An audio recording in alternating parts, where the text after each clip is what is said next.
చెప్పబడుతూ సర్వమానవాళిలో అందరిగా వ్యాపించి ఉన్న ఆ దేవదేవునికి, ఆయన ప్రియ కుమారుడు, ఈ లోక రక్షకుడు, సర్వమానవాళి పాప పరిహారార్థము దివి నుండి భువికి దిగి వచ్చిన మహనీయుడైన యేసుక్రీస్తు ద్వారా వేలాది స్తుతి స్తోత్రాలు సమర్పిస్తూ ఉన్నాను. యేసుక్రీస్తు రక్తంలో కడగబడి ఆయనకు ఇష్టలుగా ఉండడానికి పిలువబడి ఆయన ద్వారా పరలోకపు దేవుని యొద్దకు చేరాలని ఆశపడి వచ్చిన మీ అందరికీ ప్రభువైన యేసుక్రీస్తు నామములోనే నా వందనాలు, శుభములు తెలియచేస్తూ ఉన్నాను. దేవాది దేవుని దయా సంకల్పము జగత్తు పునాది వేయబడక మునిపే యేసుక్రీస్తు నియమింపబడ్డాడని, సృష్టికి పూర్వమే ఆయన ఉన్నాడని, సృష్టిని సృష్టించిన తరువాత సృష్టిలోనికి మనలాంటి మానవుడిగా యేసుక్రీస్తు దిగి వచ్చాడని దైవ గ్రంథము, పరిశుద్ధ గ్రంథము, లేఖనాలు, దేవోక్తులు, ప్రవచనాలు, వాక్యము అని నానా విధమైన పేర్లతో చెప్పబడుతున్న ఈ దివ్య గ్రంథంలో ఎంత రాసున్నా ఇంకా క్రైస్తవ జనాంగము 95% మంది యేసుక్రీస్తు యొక్క జన్మను ఘనంగా ప్రచురిస్తున్న ఈ దినాలలో దేవుడు ఆది నుండి దేనిని ప్రకటిస్తున్నాడో, దేనిని ప్రకటించమన్నాడో మనకు అర్థం కాక, అంటే మన పూర్వీకులకు అర్థం కాక ఒక ఆచారాన్ని ఏదైతే ప్రవేశపెట్టారో ఆ ఆచార పరంపరనే ఈరోజు క్రైస్తవ్యం కొనసాగిస్తుందే తప్ప జ్ఞానుల వలె ప్రవర్తించటం లేదని, జ్ఞానాన్ని కలిగిన క్రైస్తవులు ఎంత గొప్పవాళ్ళో అజ్ఞానులతో పోల్చుకుంటే మన స్థితి ఏ విధంగా ఉందో ఒకసారి పరీక్ష చేసుకోమని కూడా దేవుడు మనకు సెలవిచ్చాడు. ఈరోజు పాటల ద్వారా, ఎన్నో మాటల ద్వారా మనం ఏమి చేసినా ప్రభువైన యేసుక్రీస్తు ద్వారా తండ్రి అయిన దేవునికి కృతజ్ఞతాస్తుతులు చెల్లించాలని వ్రాయబడి ఉన్నది. మరి ఇంతకుముందు సహోదరుడు పాట పాడినప్పుడు మరి ఆ పాట రాసిన ఆయనకు ఏమర్థమైందో తెలియదు, కానీ యేసుక్రీస్తుని గురించి పాడుతూ నువ్వు అబ్రహాము దేవుడవు, ఇసాకు దేవుడవు, యాకోబు దేవుడవు అని పాట పాడినప్పుడు మరి అది ఆయన తప్పు కాదు, అది రాసిన వాడి తప్పు. ఎందుకంటే అతనికి అర్థమైంది అంతే, యేసుక్రీస్తు అబ్రహాము, ఇసాకు, యాకోబుల దేవుడు కాదు, వాళ్ళందరికీ ప్రభు ఆయన. అబ్రహాము, ఇసాకు, యాకోబుల దేవుడు పరమందున్న దేవుడు, తండ్రి అయిన దేవుడు. ఆనాడు ఆయనకు పేరు యెహోవా. ఆలోచించాలి మనం. కాలాన్ని బట్టి బైబిల్ను చదివి ఏ కాలంలో ఏది ప్రకటించాలో తెలియకపోవడం మూలానే ఈరోజు ఈ గందరగోళపు పరిస్థితి మనకు దాపురించింది అని చెప్పొచ్చు. అందుకే సిలువ వేయబడిన క్రీస్తును ప్రకటిస్తున్న అపోస్తలులు, ముఖ్యంగా అపోస్తలుడైన పౌలు, అపోస్తలుడైన యోహాను, ఇలా అపోస్తలుడైన పేతురు, ఎవరైతే మనకు పత్రికలు రాశారో, ఎవరైతే సువార్తలు రాశారో వాళ్ళందరూ క్రీస్తు యొక్క మరి మరణ, సమాధి, పునరుత్థానాలను బలముగా ప్రకటించి యేసు దేవుని కుమారుడని రుజువు చేశాడని బైబిల్ గ్రంథంలో వ్రాయబడ్డా ఇంకా మనము బాలయేసును ప్రకటించటమో, బాలయేసును ప్రతిష్ఠించటమో చూస్తుంటే ఆశ్చర్యం వేస్తుంది. ఒక్కొక్క షాప్లోకి వెళ్ళినా, ఒక్కొక్క హాస్పిటల్లోకి వెళ్ళినా, ఒక్కొక్క ఇంట్లోకి వెళ్ళినా అబో పశువుల పాక, క్రిస్మస్ చెట్టు, గంటలు, అబో వేల కొలది రూపాయలు ఖర్చు పెట్టి దేవుడు చెప్పినటువంటి విషయాలను మనుషులు ప్రారంభించిన ఈ యొక్క ఏంటిది పరంపర ఆచారములను దైవోపదేశములని బోధించుచు ఆచరించుచు ఆరాధించుచున్నారు వ్యర్థముగా. ద మోస్ట్ ఇంపార్టెంట్ పాయింట్ ఏంటంటే వ్యర్థముగా దేవునిని ఆరాధిస్తున్నారు. ఈరోజు ఈ సీజన్ మొత్తం పాటలు, అవునా కదా? మీరు ఆలోచిస్తే రారే మన యేసును చూతామంట, అవునా కదా? శ్రీ యేసుండు జన్మించారు. చిన్నప్పుడు నేను కూడా పాడాను కానీ అప్పుడు నాకు తెలియదు మరి, అవునా కదా? నేడు పాయాక బెత్లెహేము ఊరిలో ఎంత చక్కని పాటలు. మరి అప్పుడు వాళ్ళు కట్టింది మంచి రాగము, మంచి యుక్తంగా పాడారు. కానీ కాలం మారింది. ఎందుకంటే ఒకప్పుడున్న జ్ఞానానికి ఇప్పుడున్న జ్ఞానానికి తేడా వచ్చేసింది. ఎందుకంటే ఈ 2 శతాబ్దాల్లో, ముఖ్యంగా ఈ 10-20 సంవత్సరాల్లో ఎలక్ట్రానిక్స్ యుగంలో వచ్చిన విప్లవాన్ని బట్టి మనిషి దేవుడు ఎక్కడున్నాడు అని ప్రశ్నించే స్థితికి వెళ్ళాడు. అంటే దేవుని జ్ఞానము మనిషి జ్ఞానానికి దొరికేది కాదు గనక మనం కూడా దేవుని జ్ఞానాన్ని దేవుని ఆలోచనతో అప్డేట్ చేసుకోవాలి. మార్కెట్లో ఇప్పుడు ఒక సెల్ ఫోన్ కొన్నామనుకో, నెక్స్ట్ ఇయర్లో అది దొరకదు, మనకు మాడిఫై అయిపోతుంది. దాంట్లో ఉన్న యాప్స్ కానీ దాంట్లో ఉన్న టోటల్ ఆపరేటింగ్ సిస్టమ్ కానీ ఒకే కంప్యూటర్ మారిపోయి ఈ సెల్ అవుట్డేటెడ్, ఈ కంప్యూటర్ అవుట్డేటెడ్. ఒక కెమెరా కొనుక్కున్నా, ఒక యాంప్లిఫైర్ కొనుక్కున్నా, అన్ని రోజు రోజుకు ఒక టీవీ కొన్నా అవుట్డేటెడ్ అవుతున్నాయి లోకజ్ఞానం ప్రకారంగా. ఇంత జ్ఞానం వీడి చేస్తున్నాడు. మరి మన బైబిల్ జ్ఞానం ఇప్పుడు ఎప్పుడు నిన్న నేడు నిరంతరము ఏకరీతిగా ఉన్నదంటే అన్ని కాలాలకు తట్టుకుని ఉన్నది కనుకనే కాలానికి తగ్గట్టుగా మనం బోధ చేయాలి. కాలానికి తగ్గట్టుగా మన జ్ఞానం ఉండాలి. అందుకే జన్మదినము కన్నా మరణ దినము మేలు అని ఎందుకన్నాడు? ఆయన మరణాన్ని ప్రచురించమంటున్నాడు. 1 కొరింథీయులకు రాసిన పత్రిక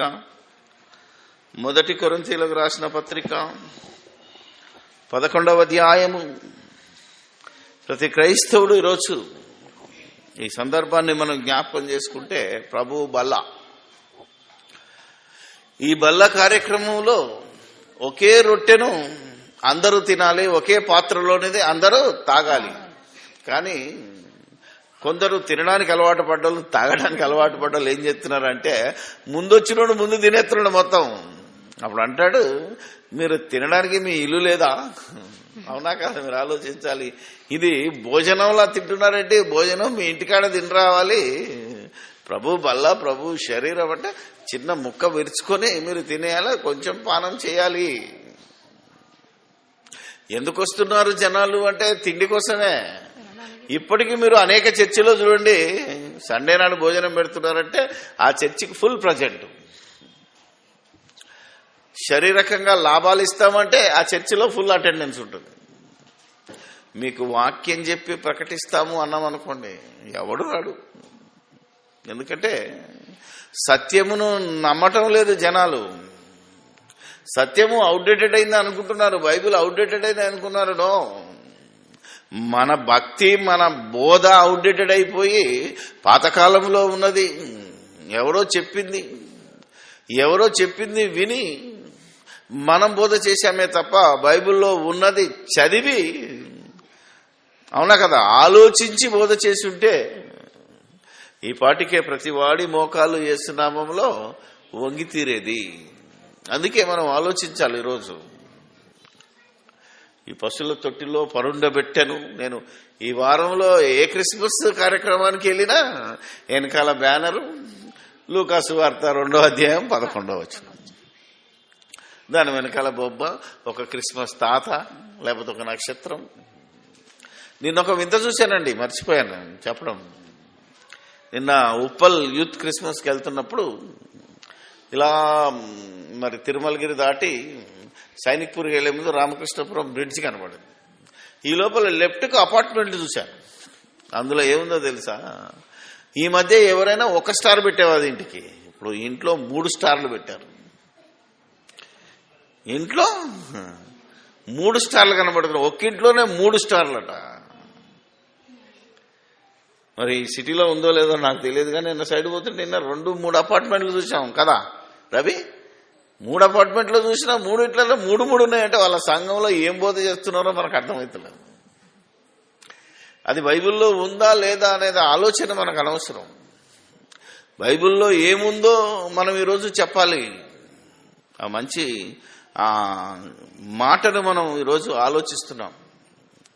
ఇంకా బాలయేసు తొట్టిలో ఉన్నాడా, మీరు వెళ్ళి చూడండి, దానికి ఇదే మీకు ఆనవాలు అనగానే వాళ్ళు వెళ్ళి చూడడం అయిపోయింది. కానీ ఇప్పుడు మనం కూడా రారే మనం వెళ్ళి చూద్దాము అనడమే ఎంత అన్యాయమో అక్రమమో మనం ఆలోచించటం లేదు.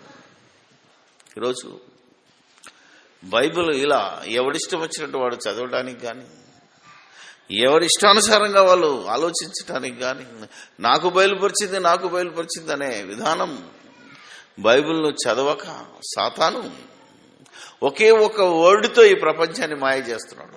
ఏంటంటే, అప్పుడు మాట్లాడిన దేవుడు ఇప్పుడు ఎందుకు మాట్లాడు? అవునా కదా? అప్పుడు చేసిన దేవుడు ఇప్పుడు ఎందుకు చేయడు?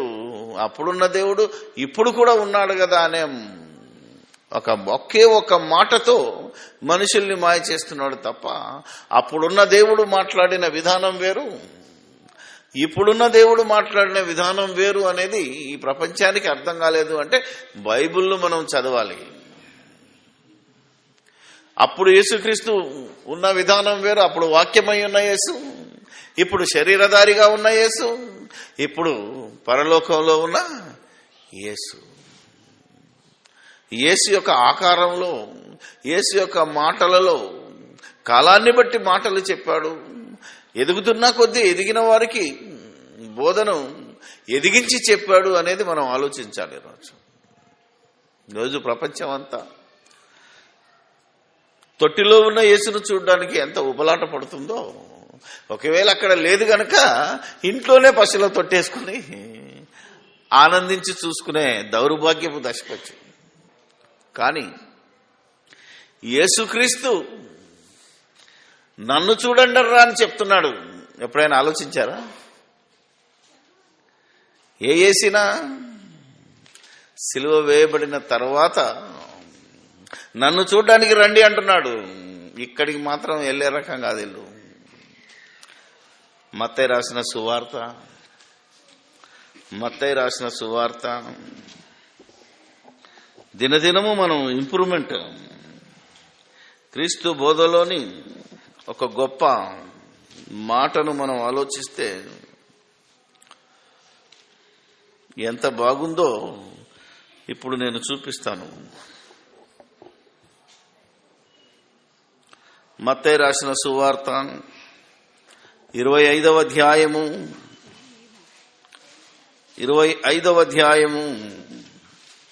35-36. నేను ఆకలి గొంటిని, మీరు నాకు భోజనము పెట్టితిరి. దప్పిగొంటిని, నాకు దాహమిచ్చితిరి. పరదేశినై ఉంటిని, నన్ను చేర్చుకుంటిరి. దిగంబరినై ఉంటిని, నాకు బట్టలిచ్చితిరి. రోగినై ఉంటిని, నన్ను చూడవచ్చితిరి. ఇదేంటే బాబు, మీరు ఎవరిని చూడాలి? ఇప్పుడు మీరు తొట్టిలో ఉన్న యేసును చూద్దామని వెళ్తున్నారా? ఈ ప్రపంచం రోగినై ఉన్న యేసును, దిగంబరునై ఉన్న యేసును, ఆకలిగా ఉన్న యేసును ఆయన చూడరమ్మంటున్నాడు. నువ్వెప్పుడు ఉన్నావా బాబు అని అడుగుతున్నాడు. వీడికి అర్థం కాని భాష. ఈనాడు కూడా వీళ్ళకి అర్థం కావట్లేదు. యేసు ఆనాడు నుంచి మొత్తుకుంటున్నాడు, నన్ను మీరు చూడరండి, నేను ఎక్కడున్నానో, ఎలా ఉన్నానో, పరిస్థితి ఏంటో ఈరోజు, అలా నన్ను చూడడానికి రండి అని కొందరితో ఏం చెప్తున్నాడు? మీరు ఆల్రెడీ చూడొచ్చారు అంటున్నాడు. కానీ అనేకులు నువ్వెక్కడున్నావు, నువ్వు ఎలా ఉన్నావు, నువ్వెప్పుడున్నావు, మాకు ఎప్పుడు కనపడ్డావు అనుకుంటున్నారు తప్ప యేసును చూడడం ఎలాగా? ఈ పండగకు అలవాటు పడి దండగ ఖర్చులు పెట్టుకుని విపరీతంగా లైట్లు పెట్టుకొని విపరీతంగా కాస్ట్ పెంచుకున్న బట్టలు వేసుకుని దగదగ మెరుచుకుంటూ అబ్బో చూడ్డానికి రెండు కళ్ళు చాలవన్నట్టుగా ఈ మాయాలోకంలో ఈ మాయమయ్యే మనుషులు ఎలా ప్రవర్తిస్తున్నారు అంటే దేవుడు చెప్పిన దాన్ని మర్చిపోయారు. యేసుక్రీస్తు పిలుస్తున్నాడు, నన్ను చూడరండి, నేను తొట్టిలో లేను, నేను పశువుల పాకలో పండుకొని లేను, ఇప్పుడు ఎక్కడున్నాను, నేను ఆకలిగొని ఉంటిని, నేను దిగంబరునై ఉన్నాను, నేను రోగినై ఉన్నాను, నేను ఖైదీ అయి ఉన్నాను, మీరు నన్ను చూడరావాలి, అలా చూడొచ్చినోనికే పరలోకం. అలాంటి యేసును చూడగోరేవారు ఎవరైనా ఉన్నారా? లేదా ఇంకా బాల యేసును చూద్దాం, నడిరేయిలో పుట్టిన యేసును చూద్దామనే క్రైస్తవులు ఈరోజు ఎక్కువైపోయారు ఈ ప్రపంచంలో. ఎక్కడున్నావయ్యా అని అడిగితే ఏమన్నాడైనా, అందుకు నీతిమంతులు ప్రభువా ఎప్పుడు నీవు ఆకలిగొని చూసి నీకు ఆహారం ఇచ్చితిమి, నీవు దప్పుకొని ఉండుట చూసి ఎప్పుడు దాహమిచ్చితిమి, ఎప్పుడు పరదేశమై ఉండుట చూసి నిన్ను చేర్చుకొంటిమి, దిగంబరుడై ఉండుట చూసి బట్టలిచ్చితిమి, ఎప్పుడు రోగివై ఉండుటయైనను చెరసాలలో ఉండుటయైనను చూచి నీ యొద్దకు వచ్చితిమని ఆయన అడిగారు. అందుకు రాజు, మిక్కిలి అల్పులైన నా సహోదరులు ఒకనికి మీరు చేసిరి గనుక నాకు చేసిరని నిశ్చయముగా మీతో చెప్పుచున్నానని వారితో అనెను. Wonderful word. అప్పటి నీతిమంతులైతే తెలియకనే చేశారు. ఇప్పుడు మీరు ఆలోచించాలి, ఈ వచనము రాయబడక ముందు ఆ కాలంలో ఉన్న అనేకులు చేశారట. నన్ను చూడవచ్చారు గనక ఇదిగో దేవుడు స్వతంత్రించిన మీకోసం తయారు చేసి పెట్టిన నిర్మించి పెట్టిన ఈ నిత్యమైన పరలోకాన్ని మీరు స్వతంత్రించుకోండి అనే మాట చెప్పితే వీళ్ళకి అర్థమవుతలేదు, మేమెప్పుడు ఇచ్చావయ్యా, ఇలాంటి ఒకనికి చేస్తే నాకు చేసినట్టే. వారు తెలియక చేసి యేసుప్రభుతో మాట్లాడుతున్నారు. ఇప్పుడు మనకు తెలిసింది గనక చేస్తున్నామా లేదా, దట్ ఈస్ మై పాయింట్. అవునా కదా? ఇప్పుడు ఏమైంది, ఇప్పుడు రాయబడింది మనం చదువుతున్నాం, అప్పుడు రాయబడింది లేదు. రాయబడని వాక్యము కొందరికి తెలియకుండా అర్థం కాని వినబడని వాక్యం ప్రకారంగా వాళ్ళు చేశారు. వాళ్లకు పరలోకాన్ని స్వతంత్రించుకోండి అంటున్నాడు యేసు ప్రభు. కానీ వాక్యం రాసి వాక్యం చదవబట్టి మనము క్రీస్తు యేసులోనికి వచ్చిన కాలం నుంచి ఈరోజు మనం చదువుతున్నాం. ఏ సంవత్సరం నువ్వు ఆకలిగా ఉన్న వాళ్ళ దగ్గరికి వెళ్ళి అన్నం పెట్టావు? క్రిస్మస్ పండగ రోజైనా ఓకే, క్రిస్మస్ పండగ పేరటనైనా నువ్వు రోజు బిర్యానీ తింటున్నావు, ఈరోజు కూడా బిర్యానీ తింటున్నావు. ఆకలి లేనుడు రోడ్డు మీద అడుక్కు తింటున్నాడు, తినడానికి కూడా తిండిలోనుడు పడున్నాడు, వాణ్ణి ఏమైనా ఒక్కసారి పలకరించావా? 10,000 ధరించే సూట్ వేసుకుంటున్నావే తప్ప కనీసం 10 రూపాయలు లేదా ఒక 100 రూపాయలు పెట్టి ఒక దుప్పటి కొనిచ్చి వణుకుతున్న వాడిని చలిని ఆపగలుగుతున్నావా? అందులో ఆనందం లేదా? బట్టలు వేసుకుంటేనే ఆనందమా? అవునా కదా? బంగారం పెట్టుకుంటేనే ఆనందమా? ఇల్లు అలంకరిస్తేనే ఆనందమా? టపా టపా పేలుస్తున్నాడు ఒకడు దుర్మార్గుడు. ఏంటి అట? బాంబులు. అవునా కదా? ఒక బాంబు పేలితే ఒక 100 రూపాయలు, ఒక లడి పేలుస్తారట. అవునా కదా? మీరు ఆలోచిస్తే 5,000 రూపాయలు అలా పేల్చి ఆనందిస్తున్నారు ఈరోజు ప్రజలు.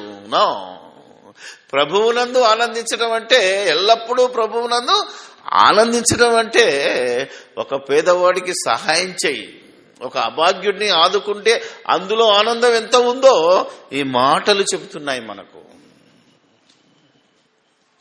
చాలా మంది మేము బోలెడు కార్యక్రమాలు చేస్తూనే ఉంటున్నారు, నో ప్రాబ్లం ఏంటాలి.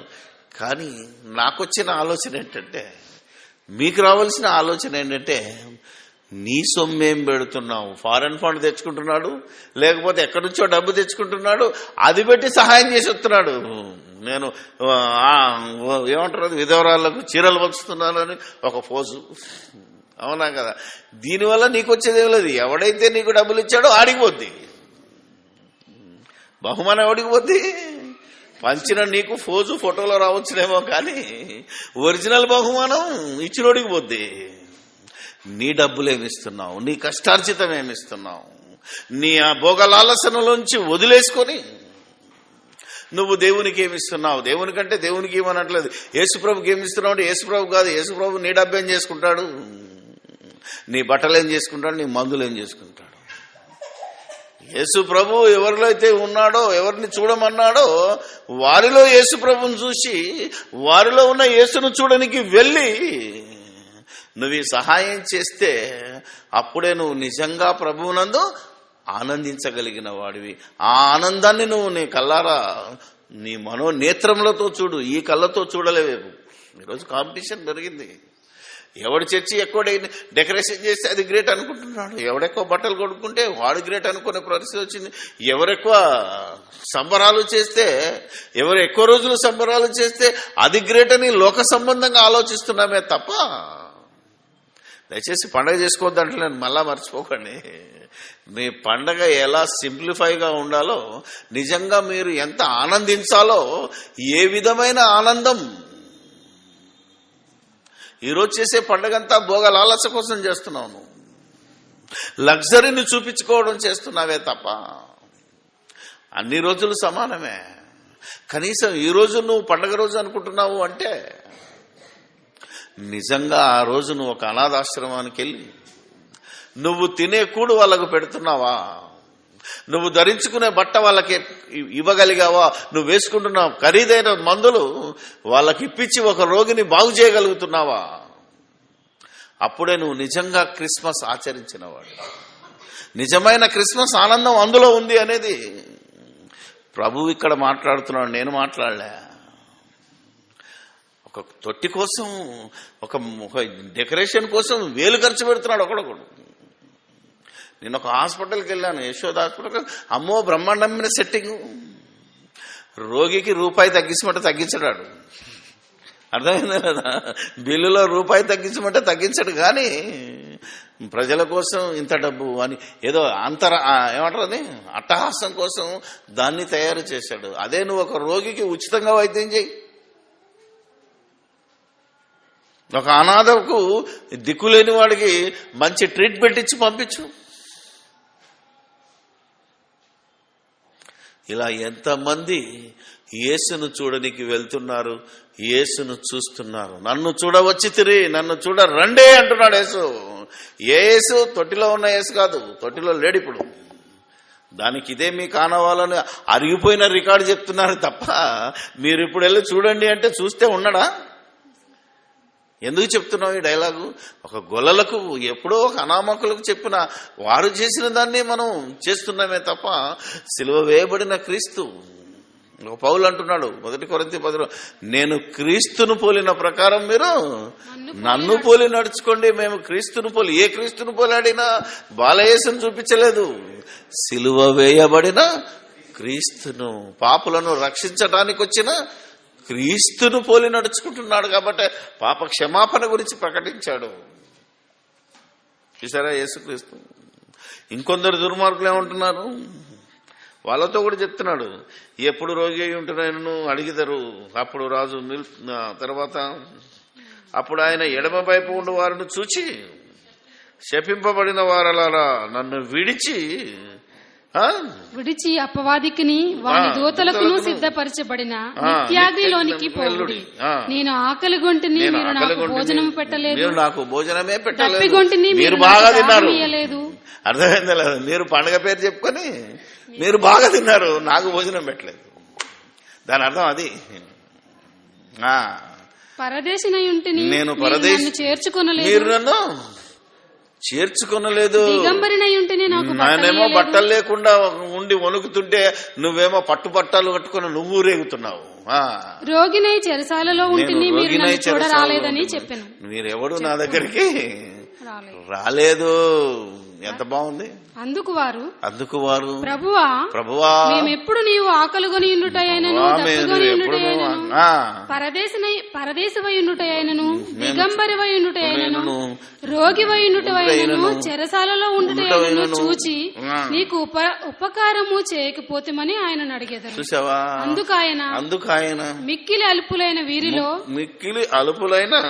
వీరిలో ఒకనికైనను మీరు ఇలాగు చేయలేదు గనుక, ఒకనికైనను మీరు ఇలాగు ఎలాగూ చేయలేదు గనుక నాకు చేయలేదని మీతో నిశ్చయముగా చెప్పుచున్నానని వారితో అనును. వీరు నిత్య శిక్షకును నీతిమంతులు నిత్య జీవమునకు పోవుదురు. మనుష్య కుమారుడు తన మహిమ గల సింహాసనం మీద ఆల్రెడీ కూర్చున్నాడు. ఇప్పుడు దేవుని కుడిపార్శ్వమున కూర్చొని ఈ ప్రపంచానికి తీర్పు తీరుస్తున్నాడు. ఈ ప్రపంచాన్ని పరిపాలిస్తున్నాడు. ఈ పరిపాలన చేస్తూ ఆల్రెడీ తీర్పు చేస్తున్నాడు. కొందరిని ఎడమవైపు, కొందరిని కుడివైపు, మేకలను ఒకవైపు, గొర్రెలను ఒకవైపు, నీతిమంతులను ఒకవైపు, అనీతిమంతులను ఒకవైపు వేరు చేస్తూ ఉన్నాడు. ఈ వేరు చేసే దశలో నువ్వు ఉన్నావు. ఇప్పుడు ఇప్పటి వరకు ఈ క్రైస్తవులకు ఈ విషయం తెలియదేమో, ఒకవేళ అర్థం కాలేదేమో. అది ఆ రోజు అంటాడు కదా, ఈ రోజు ఎందుకు అని అనుకుంటున్నావా? కానీ ఇది రెండవ రాకడలో వచ్చిన రోజు జరిగేది కాదు. ఇది ఈ రోజు జరుగుతున్నది. క్రీస్తు న్యాయపీఠం ముందు మనం ఇప్పుడు నిలబడి ఉన్నాం. ప్రతి దినము ఈ వాక్యము మనకు తీర్పు తీరుస్తుంది. కాబట్టి ఇంకా 2000 సంవత్సరాల క్రితం ఒక గొర్రెల కాపర్లు వెళ్ళి చూసిన దాన్ని ఇప్పటికీ మీరు గొర్రెల కాపర్ల వాళ్ళు వెళ్ళి చూద్దాం రండి అనే పాడుతున్నారే తప్ప, చూడండి అని ప్రకటిస్తున్నారే తప్ప, ఈ యేసును చూడమన్న విధానం, యేసు నేను ఎక్కడ ఉన్నానో అక్కడికి రండి అంటున్నాడు, నన్ను చూడడానికి రండి అంటున్నాడు. దీన్ని వదిలేసి మనుషులు కల్పించిన పారంపరాచార్యాల కోసం ప్రతి మనిషి పరుగులెత్తడం, ముఖ్యంగా జ్ఞానులని చెప్పుకుంటున్న క్రైస్తవులు పరిగెత్తడం ఎంత విచారకరమో. జ్ఞాన గ్రంథం చేతిలో పెట్టుకుని దీన్ని నిత్యము చదువుతున్న మనం ఏం చేస్తున్నాం అనేది మనం ఆలోచించాలి. పండగల పేరు మీద ఎందుకు ఈ దండగంతా ఖర్చు పెడుతున్నారు? ఓకే, పండగ అనేది మనం అందరం కలుసుకునేటానికి చేస్తున్నామని ఒక మన నీతిని బట్టి మనం ఆలోచించిన మనందరం కలుసుకోవడం, కనీసం ఈ పేరు మీదనైనా కుటుంబం అంతా ఒకరోజు కలుస్తున్నామని ఒక సాకు చెప్పడానికి మనకు అలవాటైంది. ఈ పేరు మీదనే అని ఎందుకు కలుసుకోవాలి? ప్రతిరోజు కుటుంబంగా కలవలేవా? ఈరోజు జన్మదినం అనుకునే ఎందుకు కలుస్తున్నావు? వేరే రోజు పెట్టుకొని దేవునికి కృతజ్ఞత చెల్లిద్దాం రా, దేవునికి ఆరాధిద్దాం రా, దేవునికి మహిమ తెద్దాం రా అని ఒక దినం పెట్టుకొని మీరు కూడలేకపోతున్నారు. మనుషులు పెట్టిందే రైట్ అంటున్నారు. ఆ రైట్ను కూడా ఎలా? ఇది క్రీస్తు మొదటి రాకడ దినం అని చెప్పడం లేదు, కానీ క్రీస్తు జన్మదినం అనే చెప్పడం మూలానే క్రీస్తుకి ఎంత అన్యాయం జరుగుతుందో, క్రీస్తుకి ఎంత అవమానం జరుగుతుందో ఈరోజు మనం చూడాలి. ఈరోజు తెలివి కల్ల వాళ్ళు, ఈరోజు ఈ దేశం మాది అంటున్న వాళ్ళు, వాళ్ళ అబ్బ సొత్తేమో మనకు తెలియదు, కానీ వాళ్ళ అయ్య కొన్నడో తయారు చేసాడో తెలియదు. ఇది మా గడ్డ అంటున్నారు. మా అయ్య కూడా ఇన్నే పుట్టాడు, మరి ఇది కూడా మా గడ్డే. కానీ వాళ్ళు ఒక వాదన తెచ్చారు ఏంటంటే, మా గడ్డ మీద పుట్టిన గ్రంథాన్ని వదిలేసి, అవునా కదా, ఈ గడ్డ మీద పుట్టిన ఈ గ్రంథాలన్నీ, వేదాలు కానీ భగవద్గీత కానీ ఇవన్నీ, వీటిని వదిలేసి విదేశీ గడ్డ మీద పుట్టిన బైబుల్ గ్రంథాన్ని మీరు నమ్ముతున్నారు, కాబట్టి మీరు విదేశానికి వెళ్ళిపోండి అనే ఒక కొత్త డైలాగ్ వస్తుంది ఈరోజు. సరికొత్త వాదన తెస్తున్నారు. ఈ వారంలో అయితే అదే. నిన్న మొన్న ఒక క్రైస్తవులకు ఒక శుభవార్త దొరికింది. ఈ తెలంగాణ రాష్ట్ర ముఖ్యమంత్రి కొన్ని ప్రత్యేకమైన వరాలు ఇచ్చాడు. నిజంగా దేవునికి స్తోత్రం. మనమంతా ఆయనకు వందనాలు చెప్పక తప్పదు.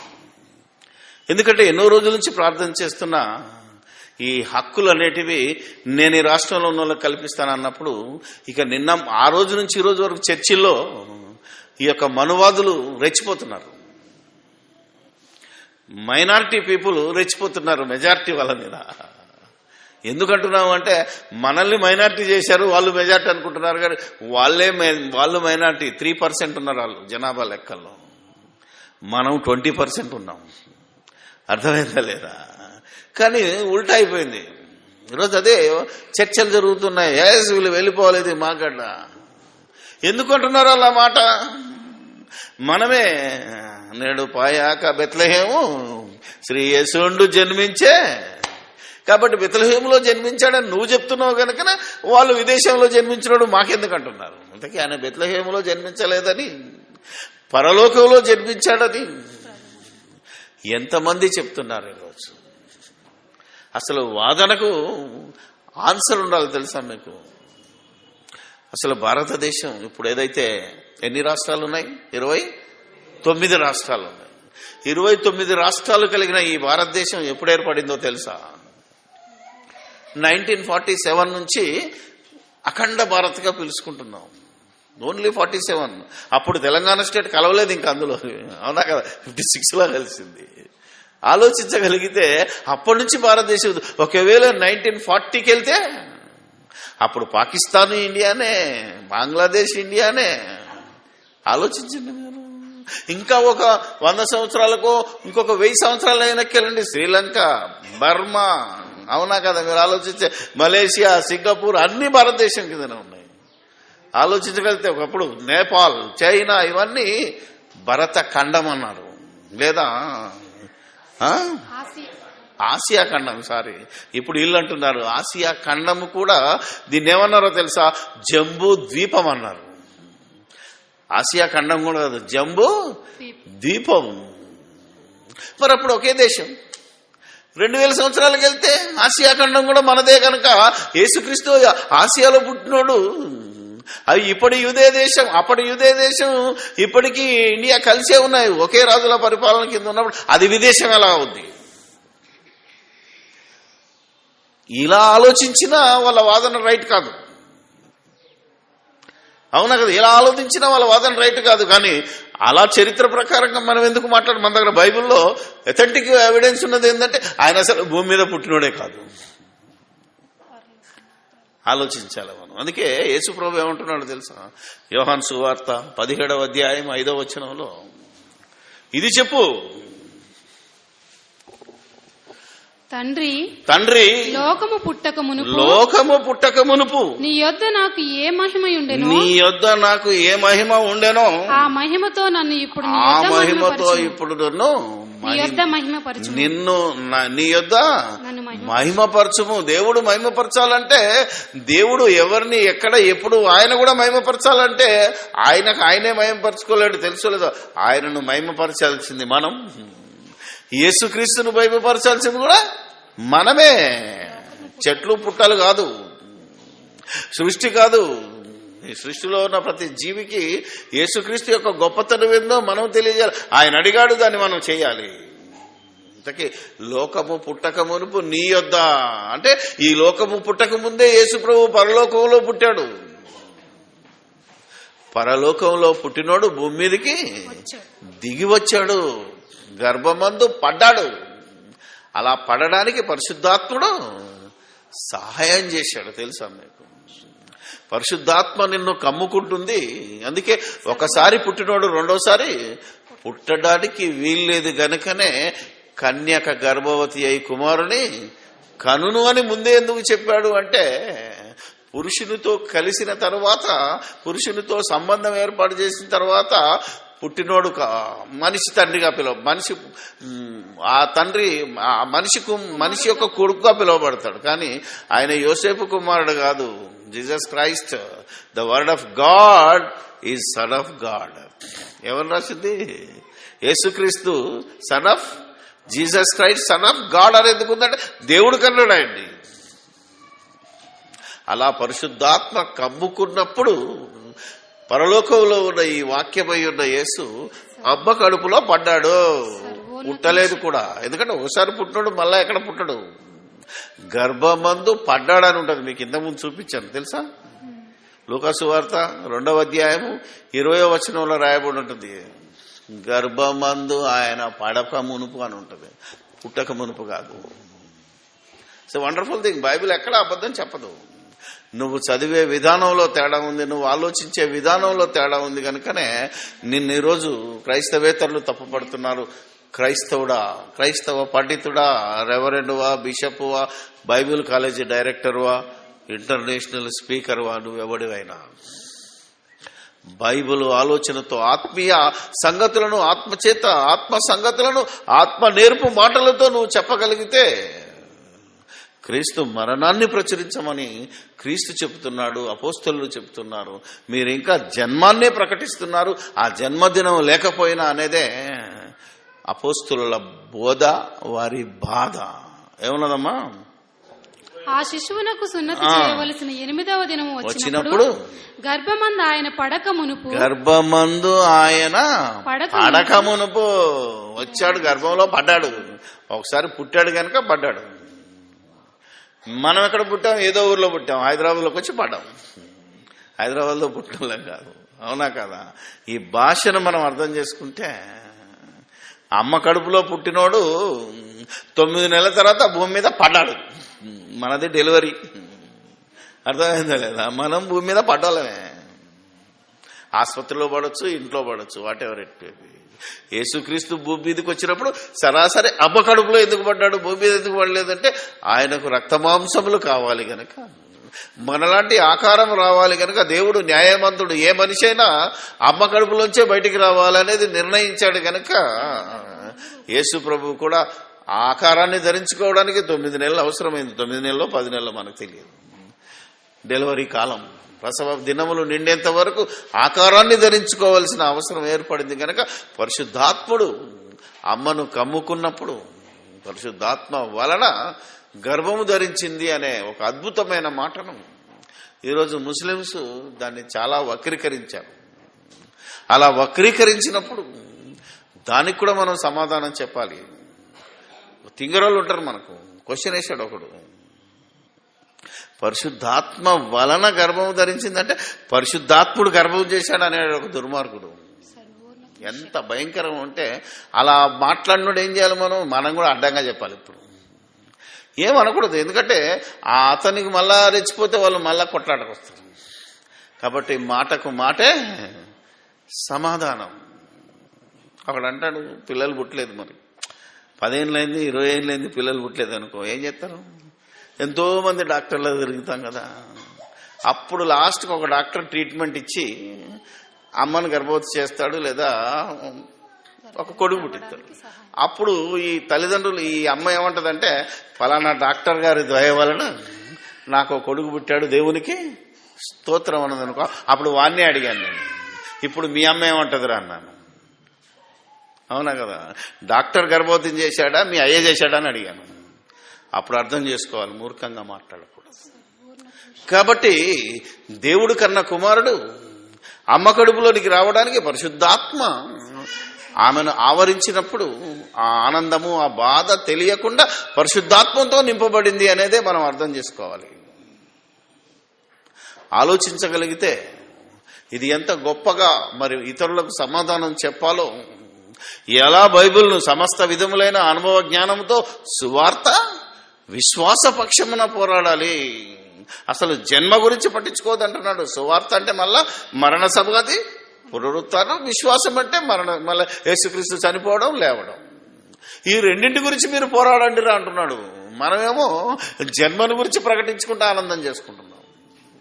ఏది వద్దన్నాడో దేవుడు అది చేసే మనం చేస్తున్నాము, ఏది చేయమన్నాడో అది చేయలేని దశ. ఎందుకంటే బర్త్డే అంటే మనకు ఆనందం కదా, ఎందుకంటే సుఖపడేది ఆనందపడేది కనుకనే దీనికి ఎక్కువ మనుషులు మొగ్గు చూపుతున్నారు తప్ప మరణదినం మేలన్నాడు అనుకో, చనిపోయిన రోజు ఏడవాలి కదా. అప్పుడు ఎవడన్నా కొత్త బట్టలు కుట్టించుకుంటుండా? గుడ్ ఫ్రైడే రోజు హ్యాపీ గుడ్ ఫ్రైడే అని చెప్పేటోడు ఉన్నాడా? ఈ 8 సంవత్సరాల నుంచి మనమే మొదలు పెట్టాం. ఎప్పుడైతే తెలిసిందో అప్పటి నుంచి మీరు హ్యాపీ క్రిస్మస్ కాదు, హ్యాపీ గుడ్ ఫ్రైడే చెప్పండి. యేసు మన కోసం మరణించాడు. ఇంతకుముందు ఒక పాట పాడింది ఒక సోదరి, ప్రేమ. యేసు ప్రేమను ప్రకటించాలి. అసలు యేసు ప్రేమ ఏంటిది? ఏ మారకనే ప్రకటించను, దివారాత్రులను ప్రకటించాలంటే యేసు ప్రేమ ఏంటిది? 1 యోహాను పత్రిక 4వ అధ్యాయం 3వ అధ్యాయం 13వ వచనంలో యేసు ప్రేమనుందో తెలుసా? ఆయన మన నిమిత్తము ప్రాణము పెట్టెను గనక. పుట్టాను కాదు, ఎక్కడో పుట్టాడు, వచ్చి మన కోసం ప్రాణము పెట్టెను గనుక దీని వలన ప్రేమ ఎట్టిదో తెలుసుకొనుచున్నాము. మనము కూడా మన సహోదరుల నిమిత్తము ప్రాణము పెట్ట బద్దులమై ఉన్నాము. యేసు ప్రభువా నీ ప్రేమ చాలా గొప్పదని పాడెళ్ళిపోతే కుదరదు. పాట బాగుంది కనుక, రాగం వచ్చు కనుక, గొంతు బాగుంది కనుక నువ్వు పాడితే ప్రయోజనం లేదు. నీవు యేసు చూపిన ప్రేమను నువ్వు చూపించు. నీ సహోదరుల నిమిత్తము నువ్వు నీ ప్రాణాన్ని పెట్టు. ప్రాణాన్ని పెట్టాలంటే చచ్చిపోమనే అంటలేము. నీ రక్తానికి ఉన్న గుణం. అవతలోడు దుర్మార్గుడు కదా, నేనెందుకు ఇచ్చేయాలనే ఆలోచన రాకూడదు. నేనెందుకు క్షమించాలి, ఆడు నన్ను తిట్టాడు కదా, ఆడు కొట్టాడు కదా, నేనెందుకు వందనాలు చెప్పాలనే ఆ యొక్క ఆలోచనలు వదలడమే ప్రాణం పెట్టడం. అది రక్తానికి ఉన్న గుణం. ఈ గుణాన్ని నువ్వు చంపగలిగిన రోజే నువ్వు నిజమైన నీతిమంతుడివి, నువ్వు నిజమైన నీతిమంతురాలివి. ఇలా మనం ఆలోచించగలిగి దీన్ని గనక ప్రకటించగలిగితే మాట చేత గాని క్రియ చేత గాని నువ్వేమి చేసినను నీ సహోదరుని నిమిత్తము నువ్వు ప్రాణం పెట్టబద్దును. అది క్రీస్తు ప్రేమ. ఈ ప్రేమను ప్రతిరోజు చూపించాలి. క్రిస్మస్ ఒక్కరోజు కాదు, లేకపోతే గుడ్ ఫ్రైడే ఒక్కరోజు కాదు, ఈస్టర్ ఒకనాడు కాదు. ఇది బుద్ధిహీనులు చేసే పని, అజ్ఞానులు చేసే పని. ఎందుకు అజ్ఞానులు అంటున్నాము అంటే ఆధారం లేకుండా ఏ పని చేసినా అజ్ఞానులే అంటాము. ఈరోజు మనకు డేట్ తెలియదు, నెల తెలియదు, సంవత్సరం కూడా తెలియదు. అవునా కదా? సంవత్సరం తెలుసా మీకు? ఏ సంవత్సరం పుట్టాడో తెలుసా? మనం వాళ్ళలాగానే అయిపోయాం. ఎందుకంటే వాళ్ళు దేవుళ్ళకు పుట్టినరోజులు చేస్తున్నారు, దేవతలకు వాళ్లకు డేట్ తెలియదు. తెలుసా నువ్వు? ఆలోచించాలి మనం. కరెక్ట్ డేట్ చెప్పని చూద్దాం. మంత్, నెల, సంవత్సరం 1,00,000 సంవత్సరాలు అంటాడు. ఎవడికి తెలుసు? ఎవడు చూడొచ్చాడు. 4,00,000 సంవత్సరాలు అన్నాడు అనుకో, ఎవడికి తెలుసు? అప్పటికి ఎవడున్నాడో ఎవడు లేడో, అసలు మానవ ఆవిర్భావం అయిందా లేదా అనేది కూడా తెలియదు చరిత్ర ప్రకారంగా. అందుకే యేసుకు బర్త్ ఉన్నది. అది నేడు నేను నిన్ను కని ఉన్నాను అన్నాడంటే ఆ నేడు పరలోకంలో ఉన్నప్పుడు కన్నాడు అనేది ఆ డేటు మనిషికి తెలియదు. కనుకనే క్రైస్తవులను ఏమంటున్నాడంటే ప్రతిరోజు పండగ చేసుకోండి. ఎలా? యేసును ధరించుకొని యేసులో ఆనందిస్తూ యేసును చూస్తూ అన్నాడు. యేసును చూడడం అంటే ఒక రోగిని చూడు, ఒక దిగంబరుని చూడు, ఒక ఖైదీని చూడు, ఒక ఆకలి ఉన్నోని చూడు. అలా యేసును చూడొచ్చి వారికి పెట్టి ఆలోచించాలి. మీరు ఆలోచిస్తే అర్థమవుతుంది. ప్రారంభంలో యూదులకు కూడా చెప్పాడు, 2 అంగీలంటే ఒక అంగి ఇచ్చేయి, 1 మైలు దూరం రమ్మంటే 2 మైళ్ళ దూరం వెళ్ళమన్నాడు. అనవసరంగా ఏమని దగ్గర లంచం తీసుకోకన్నాడు. ఇప్పటికీ లంచాలు తీసుకునేది మనమే, వాటిని హుండీలో వేసేది కూడా మనలే, మనుషులే. ఆలోచించాలి. ఎందుకంటే భయము భక్తి అనేది ఒకటి వచ్చింది మధ్యలో. ఏదో భయపడుతున్నట్టు నటిస్తూ అపనంగా వచ్చిందని మళ్ళా హుండీలో వేస్తున్నాడు. కష్టార్జితం ఏమేస్తున్నాడు? కష్టపడ్డది ఎవరేస్తున్నారో ఒకసారి మీరు ఆలోచించండి. నీ కష్టపడ్డది నువ్వు ఎంతమందికి పెడుతున్నావు? అలా ఊరికే పెడితే నేనేమైపోవాలంటూ వాళ్ళు ఉన్నారు. నువ్వేమైపోతావు? ఏం తీసుకెళ్తావు ఈ నుంచి? ఏమైనా తీసుకెళ్తావా? ఏం తీసుకెళ్ళలేవు కదా. మరి ఎందుకు బాధపడుతున్నావు? ఎక్కడైతే ఇచ్చినవో ఈ లోకంలో నువ్వు సంపాదించింది నీ ఎంబడి రాదు. మొన్న ఒక ఆయన ఫేస్బుక్లో పెట్టాడు, ఏం సాగర్ కరెక్టా కదా? నువ్వెవరికైతే ఇచ్చిందో అది నీకు మిగులుతుంది. నీ బ్యాంక్ బ్యాలెన్స్ ఎంత ఉందో అని చూడకు, నీ బంగారం ఎంత ఉందో అని చూడకు, నీ అల్మారాలు నీ బట్టలు ఎన్ని ఉన్నాయని చూడకు. ఇవేవి నీ ఎంబడికి రావు. కానీ ఇతరులకు ఎంతైతే దానం చేస్తావో, రోగికి అన్నం పెడతావా, హాస్పిటల్ ఉన్నోనికి ఇది చూస్తావా, దుప్పటి కప్పుతావా, ఏం చేస్తావో అదే నీకు మిగులు. Balance is that. అది పరలోకంలో ధనం కూర్చుకోవడం అంటే. నువ్వు విడగూర్చుకున్నది నీ ఎంబడి రాదు. కాబట్టి ఎంతమంది ఈ పరలోకపు బ్యాంకులో ధనాన్ని సమకూరుస్తున్నారు? అప్పుడే నీకు పరలోకం. నా నీతి నాది, నేను నీతిమంతుణ్ణి అనకు. అది నీ నీతి మురికి గుడ్డలతో సమానము. దేవుని నీతిని గురించి ఆలోచించు, దేవుని నీతి ప్రకారంగా బ్రతకడానికి ఆలోచించు. అప్పుడే నువ్వు నిజంగా పండుగ చేసుకోవడానికి అర్హుడు. ఆ పండుగ రోజు చేసుకో, వద్దంటలేము, ఎవ్రీడే చేసుకోమన్నాడు. చేసుకునే విధానం, చేసుకునే పద్ధతి గురించి ఆలోచించుకొని మీరు పండుగ చేసుకోమంటున్నాడు. దేవునికి స్తోత్రం. ఈ కొద్ది మాటలు దేవుడు మరి దీన్ని అధికంగా ఫలింప చేయాలని, దేవుని కృపా మహదేశ్వర్యాలు ఎల్లప్పుడూ మనకు తోడుగా ఉండాలని దేవునికి మొరపెట్టి, ఆ మొరపెట్టిన ప్రకారంగా దేవుని ఆశీస్సులు పొంది దాని ప్రకారంగా ప్రవర్తించి మన ఆత్మలను రక్షించుకుందాం. మనలో ఉన్న దుష్టత్వాన్ని మానేద్దాం. ఎందుకు అనే మాట కానీ, అప్పుడు చేసినవాడు ఇప్పుడు ఎందుకు లేదు, ఇప్పుడు బేవెద్దుకు సుఖపడకూడదు, ఇప్పుడు బేవెద్దుకు కష్టపడాలి అనే క్వశ్చన్ మార్కులు లేకుండా ఉన్న కాలాన్ని సద్వినియోగం చేసుకొని దేవుడిచ్చిన ఆజ్ఞల ప్రకారంగా, క్రీస్తు మాట్లాడిన మాటల ప్రకారంగా, సిలువ వేయబడిన క్రీస్తు బోధ ప్రకారంగా మనం ఈరోజు ప్రవర్తిస్తేనే యేసుక్రీస్తు న్యాయపీఠం ముందు నిలబడ్డ వాళ్ళం అవుతాం. అటు మేకల్లోనికి వెళ్లకుండా గొర్రెల వైపు వెళ్ళడానికి ప్రతి క్షణము ప్రయత్నం చేద్దాం. ప్రతి నిమిషము సిలువలో వేలాడిన యేసును చూద్దాం. పశువుల తొట్టిలో పరుండబెట్టిన యేసును చూడాల్సిన అవసరం మనకు లేదు. ఆనాటి యూదులకు లేదు, మనకు లేదు, క్రైస్తవుడైన వాడికి ఎవడికి లేదు. ప్రార్థన చేసుకుందాం. పరిశుద్ధుడా, ప్రేమ నమ్మకం కలిగిన మా ప్రియ పరలోకపు తండ్రి, మీ ఘనమైన నామానికి వేలాది స్తుతి స్తోత్రాలు సమర్పిస్తూ ఉన్నాం. మీ ప్రియ కుమారుడు మా రక్షకుడైన యేసుక్రీస్తును ఏ రీతిగా ప్రకటించాలో ఆయన మరి ప్రభు బలలో పాల్గొనేటప్పుడు కూడా ఇదే మాట చెప్పారు. ఆ రొట్టెను తిని ఆ పాత్రలో నిండి తాగునప్పుడల్లా ఆయన మరణాన్ని ప్రచురించాలి. జన్మదినము కంటే మరణదినము గొప్పది గనక, మరణదినం ఎప్పుడో కూడా ఆయన మాకు తెలియదు గనక ప్రతిదినము ఆయన మరణాన్ని ప్రకటిస్తూ, దినాన్ని కాక మరణాన్ని ప్రచురిస్తూ రోజు పండుగ చేసే నిజమైన క్రైస్తవులుగా మేము ఉండగలుగున్నట్లు యేసు మమ్మల్ని రక్షించినందుకు మా హృదయంలో సంతోషంగా ఉండాలి.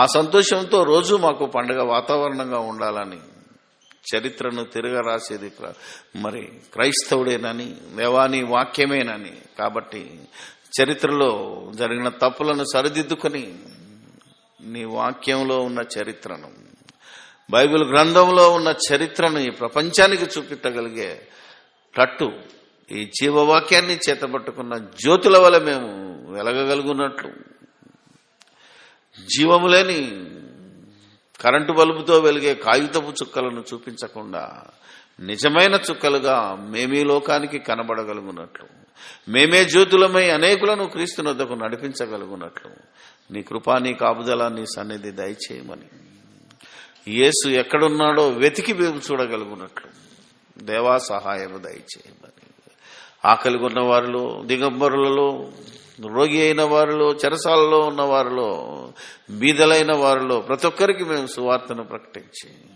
దేవా అందులో ఉన్న యేసును చూసి ఆనందించగలిగే గొప్ప మనసును ఈ క్రైస్తవ ప్రపంచానికి, క్రైస్తవులైన వారందరికీ, పండితులకు, దేవా అధికారులకు, అనధికారులకు అందరికీ ఈ జ్ఞానము అందగలుగునట్లు సహాయము దయచేయమని సమస్తము మీకే స్తుతి స్తోత్రాలు సమర్పిస్తూ మేము మళ్ళీ కలుసుకునేంత వరకు మమ్మల్ని అందరినీ మీ చేతికి అప్పగించుకుంటూ మా శారీరక, మానసిక, ఆర్థిక, సామాజిక సమస్తమైన ఇరుకులు, ఇబ్బందుల నుండి మేము విడుదల పొంది దేవా నీ కృపలో భద్రపరచబడి సంతోషంతో సమరము మీరు చెప్పినట్టు చేసుకొని ఈ ప్రపంచానికి మార్గదర్శకులమయ్యే భాగ్యము మా అందరికీ అనుగ్రహించమని మా ప్రభువు, మా రక్షకుడు, మీ ప్రియ కుమారుడైన క్రీస్తు యేసు అతి పరిశుద్ధమైన నామములో ఈ ప్రార్థన మీకు సమర్పిస్తున్నాము మా పరమ తండ్రి.